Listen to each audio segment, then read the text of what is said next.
जय हिंद दोस्तों, आपके अपने चैनल निगम स्टडी पॉइंट में आप सभी का स्वागत है।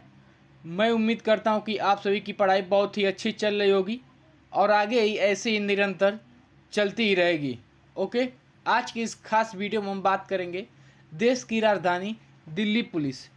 आज हमारा दिल्ली पुलिस से संबंधित प्रैक्टिस सेट 27 है, जो कि हमारे एग्ज़ाम के लिए बहुत ही महत्वपूर्ण क्लास और हमारे सिलेक्शन की तरफ ले जाएगी। ओके, तो आज वीडियो अच्छी लगी तो वीडियो को लाइक, कमेंट और चैनल को सब्सक्राइब करना ना भूलें और बेल आइकन को ज़रूर दबाएं ताकि हमारी डेली का वीडियो आप तक पहुंचती रहे और आप अपनी जीएस की तैयारी बहुत ही अच्छी लेवल तक ले जाएं।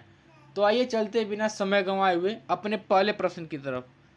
तो आज का हमारा पहला प्रश्न है, सिंधु घाटी सभ्यता का आलमगीरपुर स्थल निम्नलिखित में से किस नदी के किनारे स्थित है? ऑप्शन ए हिंडन नदी, ऑप्शन बी सिंधु नदी, ऑप्शन सी भोगवा नदी और ऑप्शन डी मादर नदी। तो हमारा आंसर होगा ऑप्शन नंबर ए हिंडन नदी। आलमगीरपुर स्थल हिंडन नदी के किनारे स्थित है। अगर आपसे पूछा जाए सिंधु घाटी सभ्यता का पूर्वी बिंदु क्या है, पूर्वी बिंदु कौन सा स्थल है? तो आलमगीरपुर। ठीक है, आलमगीरपुर किस राज्य में है? तो उत्तर प्रदेश में। ठीक है, उत्तर प्रदेश के राज्य में स्थित है आलमगीरपुर, जो कि सिंधु घाटी सभ्यता का यह पूर्वी बिंदु है। और किस नदी के किनारे स्थित है? तो हिंडन नदी के किनारे। ठीक है, हिंडन नदी के किनारे। अगला प्रश्न है हमारा, निम्नलिखित में से गंडक नदी का प्राचीन नाम क्या है? गंडक नदी का प्राचीन नाम क्या है? Option A Vipasha, option B Vitasta, option C Sadanira और ऑप्शन डी इरावती। तो हमारा आंसर होगा option number C Sadanira. Gandak नदी का प्राचीन नाम सदानीरा है। अगला हमारा प्रमुख प्राचीन नाम, जो कि वर्तमान में उनके नाम क्या है और प्राचीन में क्या है, किस नदी का क्या नाम है? तो ब्यास नदी का प्राचीन नाम विपाशा है। ठीक है, ब्यास नदी का प्राचीन नाम विपाशा है। अगला हमारा सतलज नदी का प्राचीन नाम सतुद्री है। ठीक है, सतुद्री। हमारी आवाज़ क्लियर आपको सुनाई दे रहा होगा, लेकिन थोड़ा लिखावट में थोड़ा गलती हो रहा है। तो अगला हमारा चिनाब नदी का प्राचीन नाम क्या है? चिनाब नदी का प्राचीन नाम तो अस्किनी। ठीक है, अस्किनी। अगला हमारा गंडक नदी का प्राचीन नाम क्या है? तो सदानीरा, जो कि अभी पीछे ही बताए हैं इस क्वेश्चन को, सदानीरा। अगला हमारा झेलम नदी का प्राचीन नाम क्या है? तो वितस्ता। ठीक है, वितस्ता। अगला हमारा रावी नदी का प्राचीन नाम क्या है? तो पुरुषणवी। ठीक है, पुरुषणी और इरावती। ठीक है, इरावती, ये दोनों नाम है इनका। रावी नदी का प्राचीन नाम पुरुषणी और इरावती है। ओके, अगला प्रश्न है हमारा, निम्नलिखित में से वैदिक सभ्यता कुल कितने वर्ग में विभाजित हुआ था? Option A 2, option B 7, option C 3, option D 4। तो हमारा आंसर होगा ऑप्शन नंबर ए 2 भागों में। वैदिक सभ्यता कुल 2 भागों में विभाजित हुआ था। कौन कौन से? ऋग्वैदिक काल और उत्तर वैदिक काल। अगर इन लोगों का समय पूछा जाए, वैदिक सभ्यता कब से कब तक था? तो 1500 से 600 ईसा पूर्व। ठीक है, 600 ईसा पूर्व है। अगर वैदिक सभ्यता का समय पूछे तो 1500 से 600 ईसा पूर्व तक। ठीक है, इसका समय था। अगर आपसे पूछा जाए ऋग्वैदिक काल का समय, तो इसका समय होगा 1500 से 1000 ईसा पूर्व। ठीक है, 1000 ईसा पूर्व इसका समय है। और उत्तर वैदिक काल का समय पूछा जाए तो 1000 से 600 ईसा पूर्व तक। ठीक है, 600 ईसा पूर्व तक। यह बहुत ही महत्वपूर्ण है, जो कि एग्जामों में देखे हैं कि 2-4 प्रैक्टिस सेटों में दोहराया गया है। तो वैदिक सभ्यता का समय 1500 से 600 ईसा पूर्व और ऋग्वैदिक काल का समय 1500 से 1000 ईसा पूर्व और उत्तर वैदिक काल का समय 1000 से 600 ईसा पूर्व। अगर आपसे पूछा जाए जैसे कि ऋग्वैदिक काल में महिलाओं को शिक्षा का अधिकार था, विधवा विवाह का अधिकार था, बाल विवाह, सती प्रथा, पर्दा प्रथा का प्रचलन नहीं था। ठीक है, उत्तर वैदिक काल में पर्दा प्रथा का प्रचलन नहीं था, महिला को शिक्षा का अधिकार था, विधवा विवाह का प्रचलन था, बाल विवाह का प्रचलन था और सती प्रथा का प्रचलन था ऋग्वैदिक काल में, लेकिन पर्दा प्रथा का प्रचलन नहीं था ऋग्वैदिक काल में। अगला प्रश्न है हमारा, निम्नलिखित में से महाजनपद काल में शासक अपने किसानों से किस प्रकार की कर वसूलते थे? ऑप्शन ए सरदेशमुखी कर, ऑप्शन बी तीर्थ कर, ऑप्शन सी चौथ कर और ऑप्शन डी भागा कर। तो हमारा आंसर होगा ऑप्शन नंबर डी भागा कर। महाजनपद काल में शासक अपने किसानों से भागा कर वसूलते थे। ठीक है, भागा कर क्या होता है? भागा कर जो कि किसान के उत्पादन का, किसान के उत्पादन का 1/6 हिस्सा कर के रूप में लेते थे। ठीक है, कर के रूप में लेते थे, कर के रूप में लेते थे। 1/6 हिस्सा किसान के उत्पादन से कर के रूप में लेते थे। अगर आपसे पूछा जाए 16 महाजनपदों में सबसे सर्वाधिक शक्तिशाली कौन सा महाजनपद था, तो मगध। ठीक है, महाजनपद काल में सबसे सर्वाधिक शक्तिशाली राज्य कौन सा था, तो मगध। अगर आपसे पूछा जाए मगध की राजधानी क्या है, तो राजगीर, राजगीर या राजगिरी है। ठीक है, राजगिरी है। अगला प्रश्न है हमारा, निम्नलिखित में से letters from a father to his, letters from a father to his daughter पुस्तक के लेखक कौन है?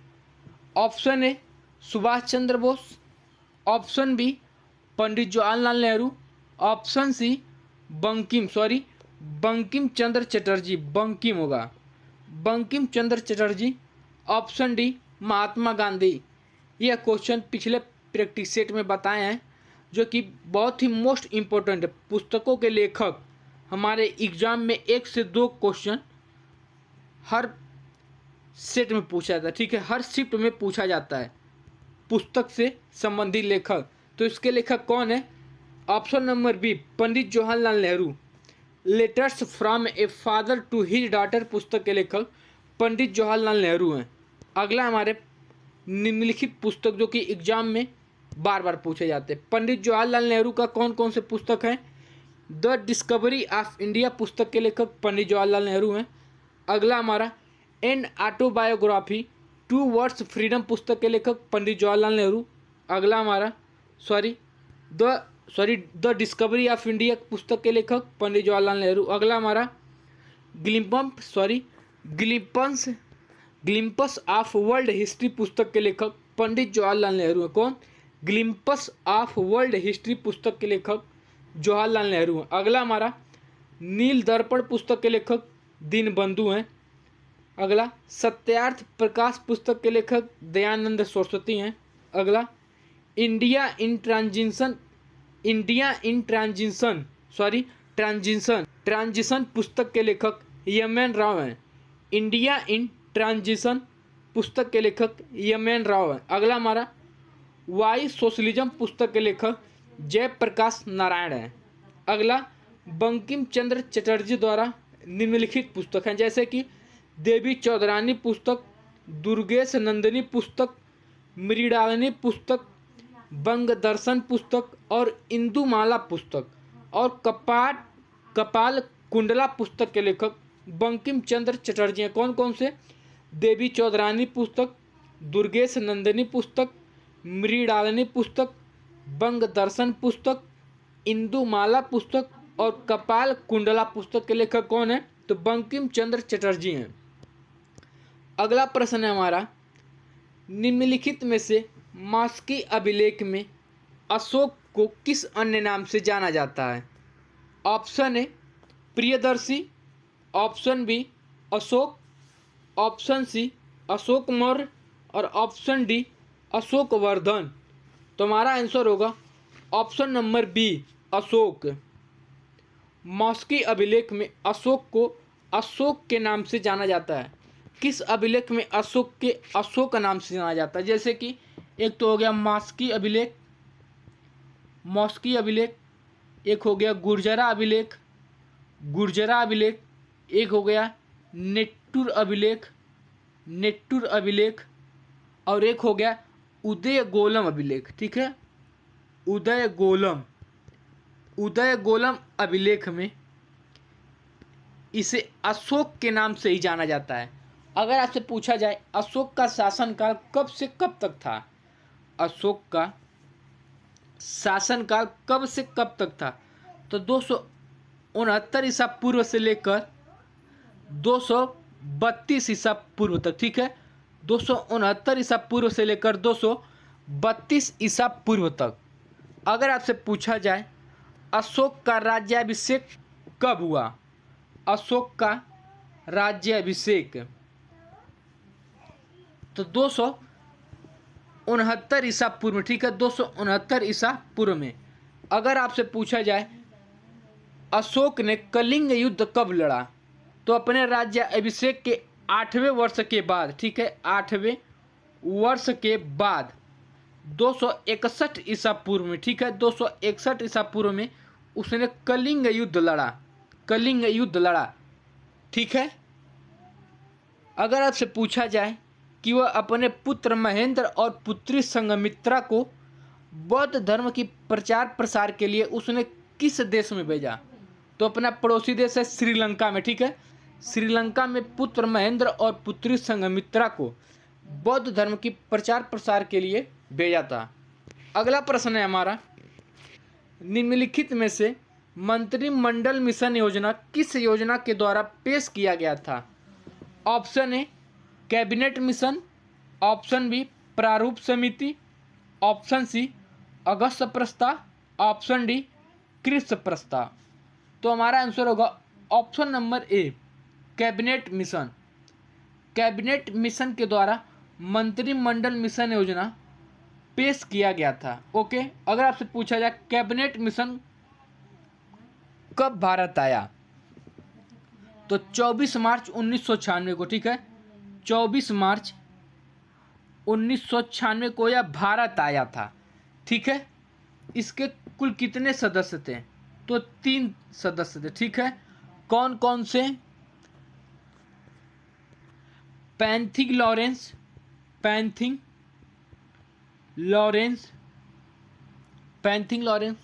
स्टेफोर्ड क्रिप्स,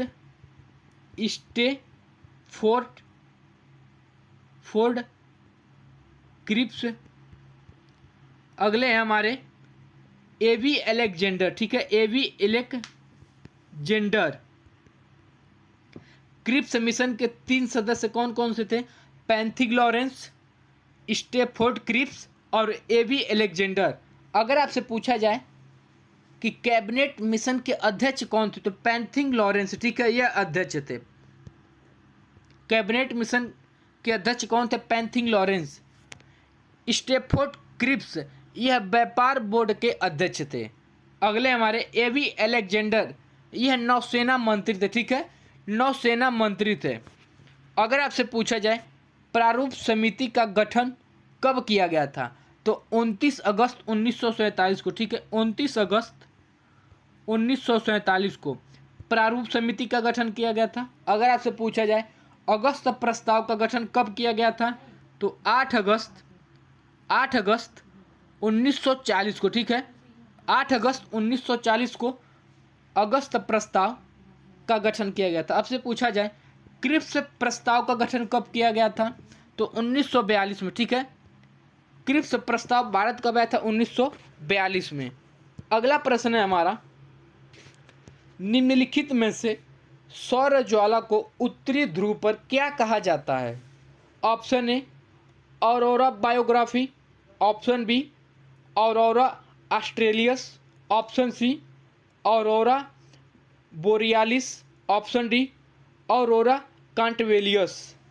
तो हमारा आंसर होगा option number C aurora borealis. ठीक है, सौर ज्वाला को उत्तरी ध्रुव पर ऑरोरा बोरियालिस कहा जाता है। अगर आपसे पूछा जाए दक्षिणी ध्रुव पर क्या कहा जाता है, इसे दक्षिणी ध्रुव पर क्या कहा जाता है, दक्षिणी ध्रुव पर क्या कहा जाता है, तो ऑरोरा ऑस्ट्रेलियस। ठीक है, ऑरोरा ऑस्ट्रेलियस कहा जाता है। अगर आपसे पूछा जाए सौरमंडल का प्रधान किसे कहते हैं, तो सूर्य को। ठीक है, सौरमंडल का प्रधान सूर्य को कहा जाता है। अगला प्रश्न है हमारा, जब चंद्रमा पृथ्वी के सबसे नजदीक होता है तब उसे क्या कहा जाता है। Option A perigee, option B apogee, option C supermoon, option D तारा।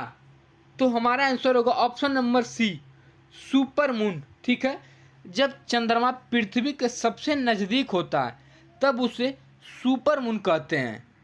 अगर आपसे पूछा जाए जब चंद्रमा पृथ्वी के अधिकतम दूरी को क्या कहा जाता है, अधिकतम दूरी को क्या कहा जाता है, चंद्रमा जब पृथ्वी से अधिकतम दूरी पर होता है तो उस दूरी को क्या कहा जाता है, तो एपोजी कहा जाता है। ठीक है, अधिकतम दूरी को एपोजी कहा जाता है। अगर आपसे पूछा जाए जब चंद्रमा पृथ्वी के सबसे नज़दीकी होता है, न्यूनतम दूरी होता है, तो उसे क्या कहा जाता है, उस न्यूनतम दूरी को क्या कहा जाता है, तो पेरोजी। ठीक है, पेरोजी कहा जाता है।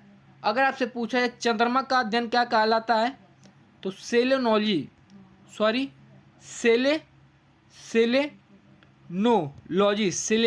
ठीक है, चंद्रमा का अध्ययन सेलेनोलॉजी। अगर वीडियो अच्छी लगे तो वीडियो को लाइक, कमेंट और चैनल को सब्सक्राइब करना ना भूलें। जय हिंद।